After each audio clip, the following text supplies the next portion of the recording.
এই মাসেতে অনেকে করে কি, রজব মাসের 27 তারিখে রোজা রাখে, 27শে রজব। তাদের বক্তব্য হচ্ছে এটা যে 27শে রজবে রোজা রাখলে একটা খাস স্বভাব আছে, বা সালাতুর রাগায়েব বলে একটা নামাজ আছে, সেই নামাজে সূরা ইখলাস দিয়ে পড়তে হয় 10 বার, সূরা ফাতিহার পরে, এবং বিভিন্ন রকমের নিয়ম নীতি এরকম তারা বয়ান করতে থাকেন, এবং কিছু কেতাবে লিখিত আকারে এসে গেছে। ওই কেতাবে এরকম ভিত্তিহীন অনির্ভরযোগ্য জাল রেওয়ায়েতের দ্বারা ভর্তি করা আছে, যেটার প্রতি বছর মানানোর শরীয়তে কোনো রকমের তাকিদ নেই, উৎসাহমূলক কথা নেই, সেগুলোর তারিখ নিয়ে বড় মতো পার্থক্য আছে।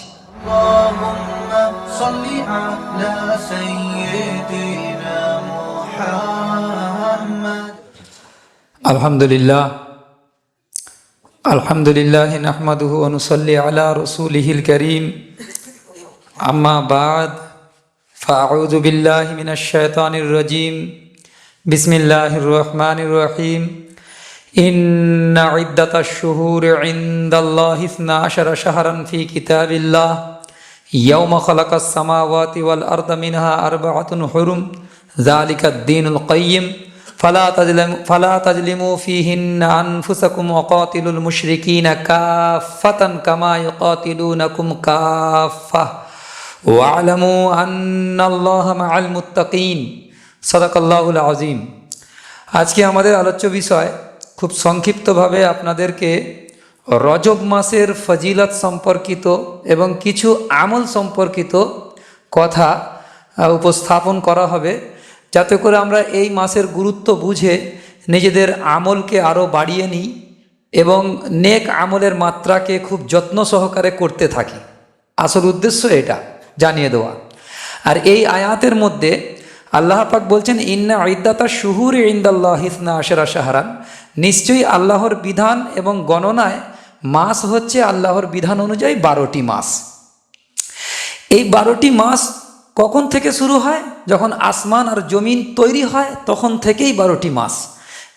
যেমন ইংরেজিতে 12টি মাস আছে, বাংলাতে 12টি মাস আছে, ওরকম আরবির যে 12টি মাস, মহরম, সফর, রবিউল আউয়াল, রবিউস সানি, জামাদিউল আউয়াল, জামাদিউস সানি, রজব, শাবান, শাওয়াল, জিলকাআদা, জিলহিজ্জা, এই 12টি যে মাস, এটা কিন্তু জমিন এবং আসমান সৃষ্টির দিন থেকেই শুরু হয়েছে। এটা আল্লাহ পাক বলছেন, ইয়াউমা খালাকাস সামাওয়াতি ওয়াল আরদা মিনহা আরবাআতুন হুরুম, জমিন এবং আসমান সৃষ্টির দিন থেকে এটা 12টি মাস। কিন্তু আরবাআতুন হুরুম, আরবা মানে 4 মাস মহাপবিত্র, মহাসম্মানিত। এবং এই 4টি মাসে অন্যান্য নবীর শরীয়তে এবং এই শরীয়তের পর্যন্ত পরবর্তীতে এটা মনসুখ হয়ে যায়, কিন্তু এটা যুদ্ধ বিগ্রহ করা হারাম ঘোষণা করা হয়েছিল। খুব পবিত্র মাস, সেই মাসেতে যুদ্ধ করা হবে না। কিন্তু পরবর্তীতে হুজুরে পাক সাল্লাল্লাহু আলাইহি ওয়াসাল্লামের এই শরীয়তে পরবর্তীতে এটাকে আবার বৈধতা দেওয়া হয়। তো মোটামুটি আয়াত থেকে আমরা বুঝতে পারলাম যে এটাই আল্লাহ পাকের নির্দিষ্টকৃত যালিকা দীনুল কাইয়্যিম ফালা তাজলিমু ফীহিন্না আনফুসাকুম, এবং তোমরা নিজেদের উপরে জুলুম করো না, অত্যাচার করো না। আর কাফেররা যেরকমভাবে তোমাদের বিরুদ্ধে সারিবদ্ধ হয়ে যুদ্ধ করছে, তোমরাও তাদের বিরুদ্ধে সারিবদ্ধভাবে একত্রিত হয়ে যুদ্ধ করো। এই যে আয়াতের শাব্দিক তর্জমা, এর ব্যাখ্যায় আমরা বলবো যে সকল নবীর শরীয়তে, সমস্ত নবীর যত নবী পৃথিবীতে আল্লাহ পাক পাঠিয়েছিলেন, মারিফুল কোরআন এটাকে কোট করিয়েছেন মুফতি মোহাম্মদ শফি সাহেব রহমতুল্লাহ আলাইহ, তামাম আম্বিয়া আলাইহিমুস সালাম ও তসলিম, তানাদের যে শরীয়ত ছিল, সেই শরীয়তে এ ব্যাপারে একমত যে এই 4টি মাসে এবাদতের সওয়াব বহুগুণে বৃদ্ধি হয়ে যায়, বহুগুণে বৃদ্ধি হয়ে যায়। তেমনিভাবে এই 4টি মাসে যদি কেউ অন্যায় বা পাপাচার করে, তাহলে তার মাত্রাও খুব কিন্তু কঠিন আযাব ভোগ করতে হবে। পূর্ববর্তী শরীয়ত সময়ে এই 4 মাসে যুদ্ধ বিগ্রহ নিষিদ্ধ ছিল, কিন্তু এই শরীয়তে এসে যুদ্ধ বিগ্রহ করা বৈধতা দেওয়া হয়। এরপরে বলছেন এখানে কোন সেই 4টি মাস যেখানে আরবাআতুন হুরুম শব্দটা কোরআন বলেছে সূরা তাওবাতে, সেই কোন 4টি মাস কোরআন সারাহাতান তা জিকির করেননি। যখন কোরআন সারাহাতান কোনো তশরিহ করছে না, তখন সর্বপ্রথম তশরিহ করার হক হচ্ছে মুহাম্মদুর রাসূলুল্লাহ সাল্লাল্লাহু তাআলা আলাইহি ওয়াসাল্লাম। আর মুহাম্মদুর রাসূলুল্লাহ সাল্লাল্লাহু আলাইহি ওয়াসাল্লাম এই আরবাতুন হুরুম সম্পর্কে তিনি বলছেন যে সেই 4টি মাস হলো জিলকায়দা, জিলহিজ্জা আর মুহররম, আর তারপরে বললেন যে রজব মাস। 3টি পর পর আছে, জিলকায়দা, জিলহিজ্জা আর মুহররম, 3টি পর পর, আর বললেন রজব মাস। আর রজব মাসে আমরা এখন আছি, রজব মাস এখন চলমান চলছে, রজব মাস চলছে। তাহলে আমরা এই রজব মাসে এই কথাটার উপরে আমরা জেহনেসিন করে নিই যে সকল নবীর শরীয়ত এ ব্যাপারে একমত যে এই 4 মাসের ইবাদত অন্যান্য মাসের ইবাদতের থেকে বহুগুণে বৃদ্ধি পেয়ে যায়, এবং এই 4 মাসে যে ব্যক্তি গুনাহ করবে তার আযাবও বহুগুণে বৃদ্ধি করা হবে, আযাবও বড় কঠিন থেকে কঠিনতর করা হবে। সুতরাং এই 4 মাসে ইবাদতের প্রতি মনোযোগী হওয়া এটা আমাদের জন্য খুব জরুরি বিষয়। এরপরে কাফেরেরা ওই যুদ্ধ বিগ্রহ চলতো যখন, এর আগেকার শরীয়তে তারা যুদ্ধ চালিয়ে যেত, কিন্তু যখনই মুহররম মাস এসে যেত বা রজব মাস এসে যেত তারা বলতো এবছরে মুহররম এই মাসটা নয়, এর পরের মাসে আসবে। যুদ্ধটাকে রানিং রাখার জন্য, চলমান রাখার জন্য তারা এইভাবে আল্লাহ পাকের মানে নির্দিষ্টকৃত মাসগুলোকে উলট ফের করে নিত আল্লাহ পাকের হারামকে হালাল করার জন্য এবং হালালকে হারাম করার জন্য। এই যে উলটফের করে, তার পরের আয়াতেই বলেছে ইন্নামান নাসিউ জিয়াদাতুন ফিল কুফর। যদি এই সমস্ত আল্লাহ পাকের হারামকৃত জিনিসকে হালাল করার কৌশল অবলম্বন করো তোমরা, তাহলে তোমাদের কুফরির মাত্রাকেই আল্লাহ পাক বাড়িয়ে দেবে। এ কুফরি বরং কমবে না, বরং কুফরির মাত্রাকেই তোমরা বাড়িয়ে নিচ্ছ, আর তোমাদেরকে আল্লাহ পাক হেদায়েত প্রাপ্ত করবেন না, তোমরা নিজেদের প্রতি জুলুম করছো। এটা এই ধরনের কথাবার্তা বলে দিয়েছিল। তো দেখা গেল 8ম হিজরিতে সালে যখন মক্কা বিজিত হলো এবং 9ম হিজরি সালে রাসূলুল্লাহ সাল্লাল্লাহু আলাইহি ওয়াসাল্লাম হযরত আবু বকর সিদ্দিক রাদিয়াল্লাহু তাআলাকে দিয়ে হজে পাঠালেন। কিন্তু ওরা তো জিলহজ্জের মাসকে পাল্টে নিয়েছে, জিলহজ্জের মাস এটা না, কিন্তু যুদ্ধ বিগ্রহ হারাম করা হয়েছে, তো ওটা পাল্টে নিয়েছে। কিন্তু দেখা গেল ওরা নিজেরা যে তৈরি করত, সেই তৈরি করা ক্ষেত্রে আবু বকর সিদ্দিক রাদিয়াল্লাহু তাআলা আনহুর যে মৌসুমে হজের জন্য তিনি গেলেন, সেই মরশুমে তারা কিন্তু অন্য মাস বলে প্রকাশ করতে লাগলো যাতে করে যুদ্ধ বিগ্রহ চালিয়ে যাওয়া যায়। কিন্তু 10ম হিজরিতে যখন রাসূলুল্লাহ সাল্লাল্লাহু আলাইহি সাল্লাম নিজে হজ করছেন, আর আল্লাহ পাকের কুদরতি নিজাম হচ্ছে ওরা যেভাবে ঘুরিয়েছিল সেই ঘোরানো অনুযায়ী জিলহজ মাস 10ম হিজরিতে রাসূলুল্লাহ সাল্লাল্লাহু আলাইহি সাল্লাম যখন হজে যাচ্ছেন, তখন হাকিকাতান হজের মাসও ওইটাই যেটা ওরাও ঘুরিয়েছিল, আল্লাহ ম্যাচ করিয়ে দিয়েছে। এবং রাসূলুল্লাহ সাল্লাল্লাহু আলাইহি সাল্লাম তখন ওই বছরে হজ করলেন, এটাও এখানে উল্লেখ করা আছে। কিন্তু ফালা তাজলিমু ফিহিন্না আনফুসাকুম এই আয়াতের তাশরিতে ইমাম আবু বকর জাসসাস রহমতুল্লাহ আলাই হানাফি মাযহাবের তফসিরের ক্ষেত্রে এটা স্তম্ভ তফসির বলা হয়, মানে একদম মৌলিক ভিত্তি তফসির, যেটা আমার কাছে ওর কপি আছে, হার্ড কপি আলহামদুলিল্লাহ আছে, আহকামুল কোরআন লিজ জাসসাস, ওইটা আমার কাছে আছে। ওই তফসিরের মধ্যে ইমাম আবু বকর জাসসাস রহমতুল্লাহ আলাইহি যে কথাটা লিখেছেন, বড় গুরুত্বপূর্ণ একটি কথা লিখেছেন, সেই কথাটা আমি আপনাদেরকে পেশ করতে চাইছি। যে এই আয়াত ফালা তাজলিমু ফিহিন্না আনফুসাকুম, এই আয়াত যেটা আমরা পড়েছি এখানে, এই শব্দ, এই টুকরোটার ব্যাপারে উনি বলছেন যে নিজেদের প্রতি জুলুম করো না। এর মানে কি? এখান থেকে ইঙ্গিত পাওয়া যাচ্ছে যে এই মাসগুলোর, মানে এই 4 মাসের এত গুরুত্ব আছে, এত বৈশিষ্ট্য রয়েছে, যার ফলে এতে ইবাদত করা হলে এই 4 মাসে কেউ যদি ইবাদতে খুব যত্ন সহকারে ইবাদতকে করতে থাকে, তাহলে বাকি 8 মাস আল্লাহর পক্ষ থেকে বেশি বেশি ইবাদত করার তৌফিক আল্লাহ পাকের পক্ষ থেকে পাবে। আর বাকি এই 4 মাসেতে কেউ যদি নিজেকে গুনাহ থেকে খুব বেশি বিরত রাখে, বাঁচিয়ে চলে, তাহলে আগামী আরো 8টি মাস আল্লাহর পক্ষ থেকে সে তৌফিক পাবে, সে গুনাহ থেকে বেঁচে থাকতে পারবে পুরো বছর ব্যাপী। সুতরাং এই 4টি মাসে যদি কেউ গুরুত্বের সাথে ইবাদত না করে এবং গুনাহের মধ্যে লিপ্ত থাকে, তাহলে এটা এমন বড় ক্ষতি যা কোনোদিন পূরণ হবার নয়, বলেছে অপূরণীয় ক্ষতি। ইমাম আবু বকর জাসসাস রহমতুল্লাহ আলাইহি কথাটা বলে দিয়েছেন। সুতরাং এই আয়াতের আলোকে আমরা জানতে পারলাম যে এই মাস অর্থাৎ রজব মাস বড় গুরুত্বপূর্ণ মাস। জিলকাদা, জিলহিজ্জা আর মুহররম আর রজব, এই 4 মাস আরবাতুন হুরুম বলে কোরআনে স্পষ্ট দলিল রয়েছে যে এই 4 মাসে ইবাদতের গুরুত্ব আল্লাহ পাকের কাছে অনেক বেশি। আমরা ইনশাআল্লাহ তাআলা এই 4 মাসকে খুব গুরুত্বের সাথে ইবাদত এই জন্য করব যাতে বাকি 8 মাস আল্লাহর পক্ষ থেকে ইবাদতের তৌফিক পাই এবং গুনাহ থেকে বাঁচারও তৌফিক পেয়ে যায়। এটা থেকে এখন কি ইবাদত করব, এখানে বেশ কয়েকটা কথা আমাদেরকে বলে নেওয়া দরকার। এই মাসেতে অনেকে করে কি, রজব মাসের 27 তারিখে রোজা রাখে, 27শে রজব। তাদের বক্তব্য হচ্ছে এটা যে 27শে রজব জিন্দগির সমস্ত গুনাহ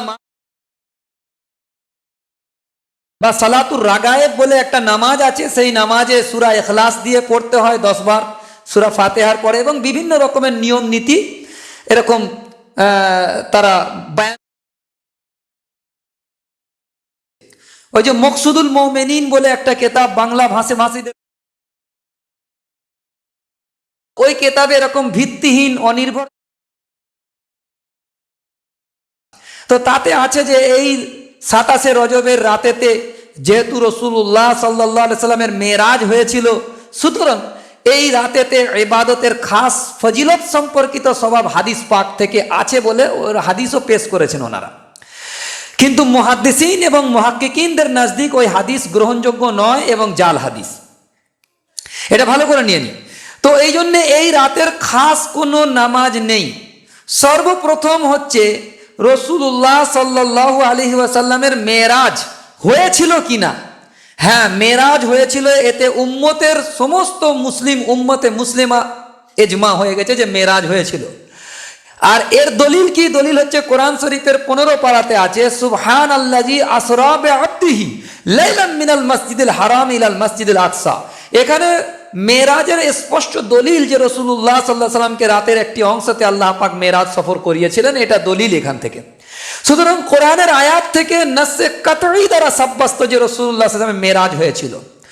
রইল কথা মেরাজ কোন মাসে হয়েছিল এবং কোন তারিখে হয়েছিল, এ ব্যাপারে মত পার্থক্য আছে। কেন মত পার্থক্য আছে তার কারণটা আমি পরে গিয়ে বলছি, কেন মত পার্থক্য আছে।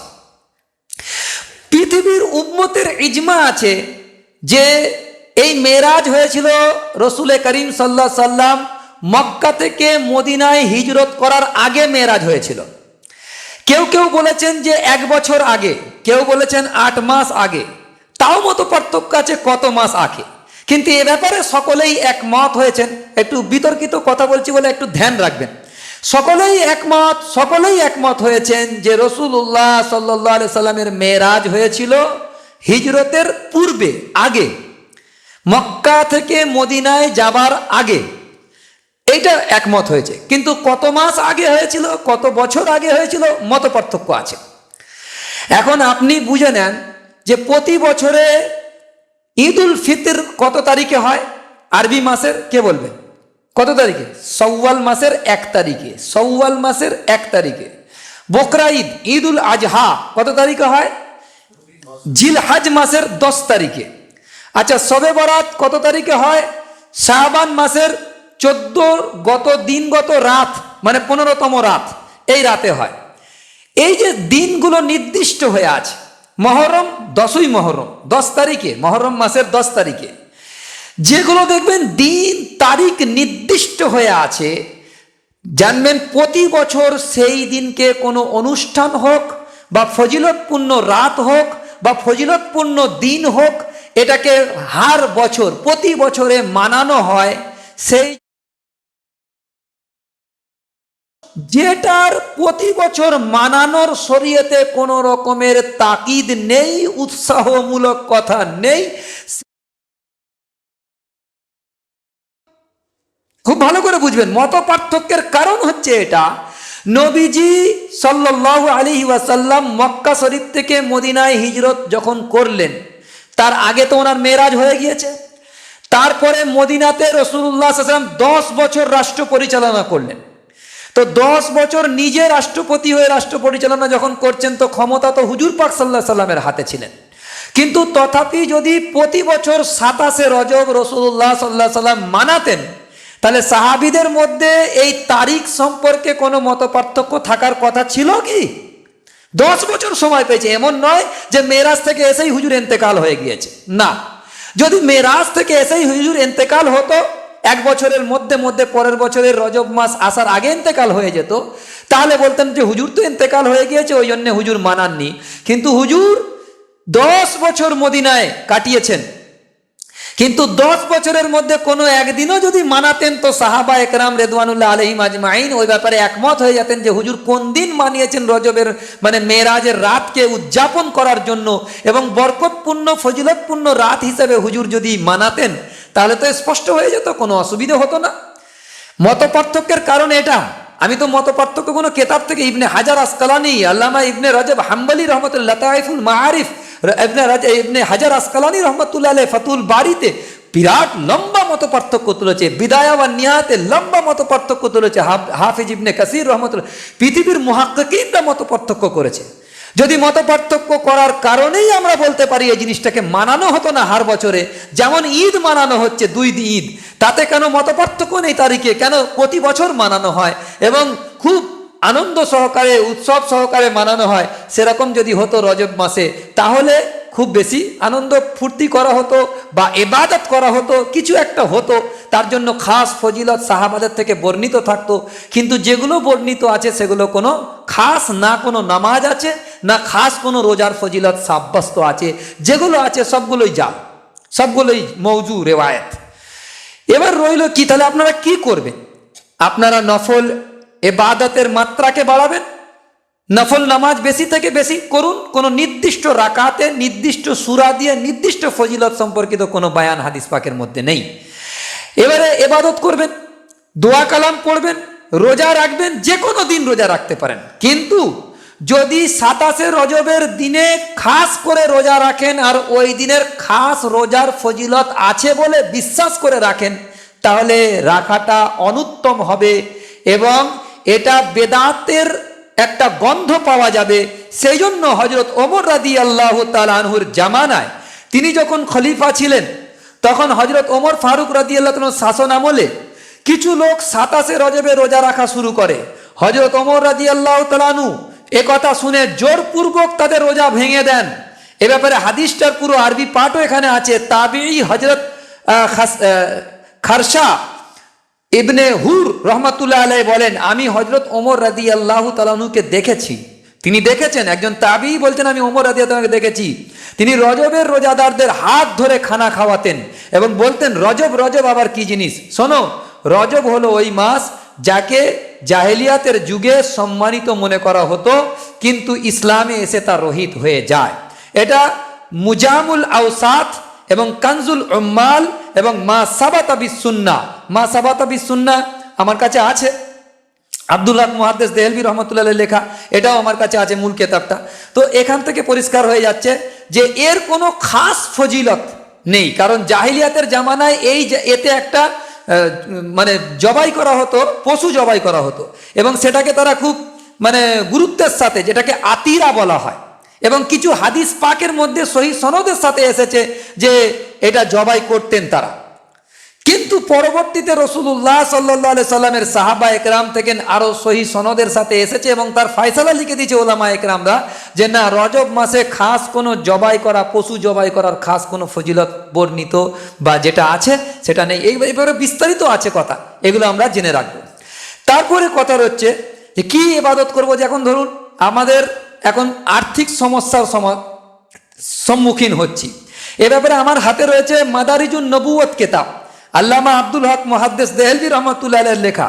এই কেতাবে তিনি লিখছেন পৃষ্ঠা নম্বর 471, তাতে লিখছেন যে দরিদ্র বিমোচনের দোয়া, এই মাসেতে এই দোয়াগুলো বেশি করে পড়তে থাকুন।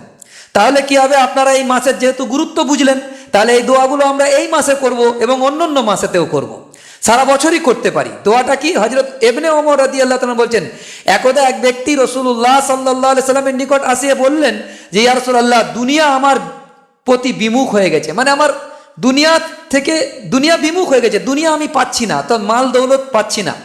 রাসূলুল্লাহ সাল্লাল্লাহু আলাইহি সাল্লাম বললেন যে ফেরেশতাদের যে দোয়া, সালাতুল মালাইকা, এই ফেরেশতাদের যে দোয়া সেইটা কোথায় গেল? সেই তসবিহটা কোথা গেল? তখন বললেন সেই তসবিহ কি? বললেন ইহার কল্যাণে তাহাদিগকে রিজিক দেওয়া হয়, এই তসবির কল্যাণে তো তাদেরকে রিজিক দেওয়া হয়। তারপর বললেন ফজরের উদয়ের সময়, ফজর যখন উদয় হবে তখন 100 বার পড়বেন সুবহানাল্লাহি ওয়া বিহামদিহি, সুবহানাল্লাহিল আযীম ওয়া বিহামদিহি আস্তাগফিরুল্লাহ, 100 বার পড়বেন। এরই বরকতে আল্লাহ পাক तमाम সৃষ্টি জগৎকে রিজিক পৌঁছান। কি আছে? সুবহানাল্লাহি ওয়া বিহামদিহি সুবহানাল্লাহিল আযীম, সুবহানাল্লাহি ওয়া বিহামদিহি সুবহানাল্লাহিল আযীম ওয়া বিহামদিহি আস্তাগফিরুল্লাহ। আরেকবার পড়ছি, সুবহানাল্লাহি ওয়া বিহামদিহি সুবহানাল্লাহিল আযীম ওয়া বিহামদিহি আস্তাগফিরুল্লাহ, 100 বার পড়তে হবে। দেখবে দুনিয়া তোমার নিকট অপমানিত এবং লাঞ্ছিত হয়ে আসবে। অতঃপর সেই ব্যক্তি চলিয়া গেল, দীর্ঘ সময় পর্যন্ত সে আর আসলো না রাসূলুল্লাহর দরবারে সাল্লাল্লাহু আলাইহি সাল্লাম। তারপর একদিন আসলো এবং বলল, ইয়া রাসূলুল্লাহ, দুনিয়া আমার কাছে এত প্রাচুর্যের সহিত আসিয়াছে যে এখন কোথায় তাকে স্থান দেব তা তালাশ করে আমি পাচ্ছি না। মানে রাখবো কোথায় এত মাল দৌলত, আমি সেটা তালাশ করে পাচ্ছি না। এ ব্যাপারে আরও একটা কথা আছে যেটা আমরা এখানে বলে দিচ্ছি, যে সেটা হচ্ছে দরিদ্র বিমোচনের জন্য আমরা এই দোয়াটাও পড়তে পারি যে ঘরে যখন প্রবেশ করব তখন সালাম দেবো, চাই কেউ থাকুক চাই না থাকুক। কেউ থাকলে আসসালামু আলাইকুম বলবো, কেউ না থাকলে আসসালামু আলাইকুম ইয়া আহলাল বাইত, এরকম বলবো এই দোয়াটা। তারপরে একবার দরুদ শরীফ পড়বো, তারপরে সূরা ইখলাস পড়বো। এটা হিসনে হাসিনের কেতাবে লেখা আছে, এটাতে রিজিক বৃদ্ধি হবে, রিজিক বৃদ্ধি হবে। এটাকেও আমরা আমলের মধ্যে নিয়ে আসবো। এবং তার সাথে সাথে একটা খুব গুরুত্বপূর্ণ আমল এবং খুব ফজিলতপূর্ণ আমল আমরা এটাকেও বলে দিচ্ছি, যে ইমাম রাগিব রহমাতুল্লাহ আলাইহি নিজ সূত্রে বর্ণনা করছেন যে রসুল করিম সাল্লাল্লাহু আলাইহি ওয়াসাল্লাম তিনি বলছেন যে আল্লাহ পাক ইরশাদ করেছেন, আল্লাহ পাক ইরশাদ করেছেন, মানে হাদিসে কুদসি, যে ব্যক্তি প্রত্যেক নামাজের পরে সূরা ফাতিহা একবার, আয়াতুল কুরসি একবার এবং সূরা আলে ইমরানের এই আয়াতগুলো শাহিদাল্লাহু আন্নাহু লা ইলাহা ইল্লাহু ওয়াল মালায়েকাতু ওয়া উলুল ইলমি কাইমান বিল কিসত লা ইলাহা ইল্লাল্লাহুল আজিজুল হাকিম, এইখান থেকে পড়বে। এটা 18 নম্বর আয়াত সূরা আলে ইমরান। আর পড়বে কুলিল্লাহুম্মা মালিকাল মুলকি তুতিল মুলকা মান তাশা ওয়া তানজিউল মুলকা মিম্মান তাশা ওয়া তুইজ্জু মান তাশা ওয়া তুযিল্লু মান তাশা, এখান থেকে 26 এবং 27 নম্বর আয়াত। যদি এটা পড়া হয় তাহলে কি হবে?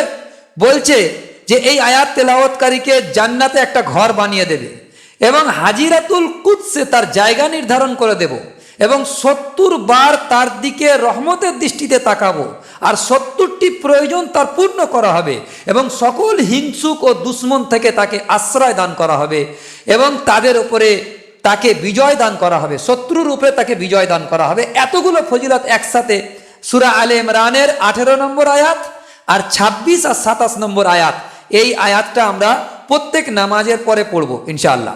আর আরেকটা ফজিলতপূর্ণ আমল আমি বলে দিচ্ছি, সেটা মারেফুল কোরআনে মুফতি মোহাম্মদ শফি সাহেব রহমতুল্লাহ আলাইহি লিখেছেন, সেটাও আমরা আমলের মধ্যে নিয়ে আসবো। যেটা হচ্ছে যে হযরত আলী রাদিয়াল্লাহু তাআলা আনহু তিনি বলছেন, আলী রাদিয়াল্লাহু তাআলা আনহু বলছেন যে ব্যক্তির জ্ঞান বুদ্ধি আছে রাত্রিরে শোবার সময় সে যেন এই দোয়াটা অবশ্যই পড়ে। কোনটা? আমানার রাসূল বিমা উনজিলা ইলাইহি মির রাব্বিহি ওয়াল মুমিনুন কুল্লুনা আমানা বিল্লাহি ওয়া মালাইকাতিহি ওয়া কুতুবিহি ওয়া রাসূলিহি লা নুফাররিকু বাইনা আহাদিম মির রুসুলি ওয়া ক্বালু সামি'না ওয়া আতানা গুফরানাকা রাব্বানা ওয়া ইলাইকাল মাসির। এই দোয়াটা মানে সূরা বাকারার শেষ আয়াতগুলো পড়তে, আমানার রাসূল থেকে নিয়ে শেষ পর্যন্ত যদি কেউ পড়ে। কেন? এই আয়াতের মানের দিকে লক্ষ্য করলে আমরা বুঝতে পারি যে এই আয়াতের মানে থেকে আমরা বুঝতে পারি যে ঈমানকে নবায়ন করা হচ্ছে, ঈমানকে নতুন করা হচ্ছে। সেই জন্য আমাদের যদি রাতেও মৌত হয়ে যায় তাহলে কিন্তু ঈমানের সাথে মৌত হবার আশা আকাঙ্ক্ষা খুব বেশি হবে। ওয়া আখির দাওয়াহুম আলহামদুলিল্লাহি রাব্বিল আলামিন।